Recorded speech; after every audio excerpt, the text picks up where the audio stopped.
Hello everyone, আসসালামু আলাইকুম। Welcome back to my kitchen, রন্ধনঘর কিচেনে আপনাদের সবাইকে স্বাগতম। আজকে আমি এখানে কিছু আলু সিদ্ধ করে নিয়েছি, সাথে একটি ডিম সিদ্ধ করে নিয়েছি। আমি এগুলো দিয়ে আজকে সন্ধ্যার নাস্তায় ডিম আলু চপ তৈরি করব। এই জন্য প্রথমে ডিমটিকে সুন্দর করে কেটে নিচ্ছি কিউব আকারে। এখানে আমি ডিমটিকে ছোট ছোট কিউব আকারে করে কেটে নিচ্ছি। এরকম ডিম আলুর চপ সন্ধ্যায় হলে পুরো জমে যাবে সন্ধ্যার আড্ডা। এই যে দেখুন, প্রথমে আমি এইভাবে একটি ডিমকে সিদ্ধ করে ছোট ছোট এরকম কিউব আকারে কেটে নিচ্ছি। তারপরে এই ডিমগুলো দিয়েই আমি আলু চপ তৈরি করব।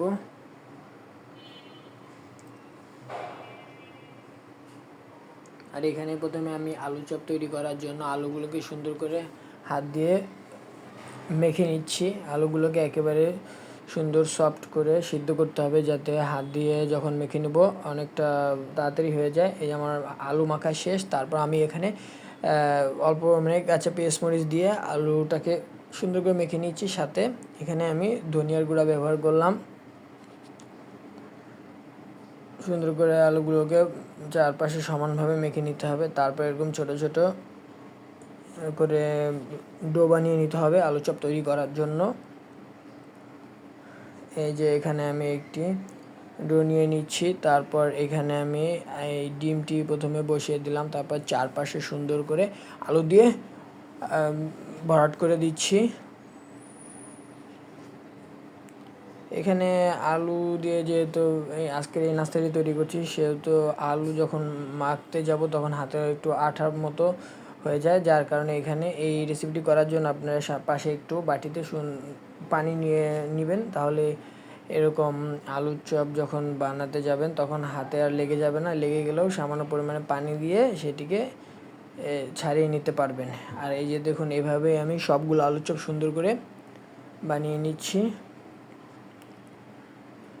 একইভাবে সবগুলো আলুর চপ এভাবে ডিম সহকারে তৈরি করে নিচ্ছি। ডিমটা ভিতরে দিয়ে নিচ্ছি। এখানে আমার 5টি আলুর চপ তৈরি করা শেষ। এরকমভাবে আমি সবগুলো আলুর চপ তৈরি করে নেব। আর এখানে আমি আলুর চপগুলোকে ফ্রাই করার জন্য নিয়ে নিয়েছি সামান্য পরিমাণে বেসনটিকে সুন্দর করে গুলিয়ে নিলাম। এরপর এখানে এর মধ্যে আমি আগেই সামান্য পরিমাণ হলুদ আর লবণ দিয়ে নিয়েছিলাম। তাহলে যখন ভাজবো তখন আলুর চপের কালারটা অনেক সুন্দর হবে। এখন আমি চুলার মধ্যে দিয়ে দিচ্ছি বেসন লাগিয়ে, একটি পর একটি আলুর চপ বেসন লাগিয়ে চুলার মধ্যে কড়াই তেল গরম করে ছেড়ে দিচ্ছি। প্রথমে আমি এখানে 4টির মতো আলুর চপ ভেজে নেব একসঙ্গে। এজন্য আমি 4টি আলুর চপই বেসনে জড়িয়ে তেলের মধ্যে ছেড়ে দিচ্ছি।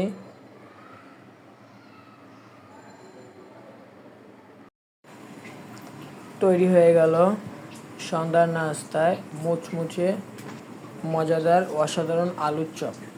এই নাস্তাটি বাচ্চাদের খুবই প্রিয় খাবার হতে পারে। আপনারা বাসায় একবার হলেও এই নাস্তাটি ট্রাই করবেন। আর আমার রেসিপিটি যদি আপনাদের ভালো লেগে থাকে তাহলে অবশ্যই আমার চ্যানেলটিকে সাবস্ক্রাইব করবেন আর লাইক শেয়ার তো করবেন।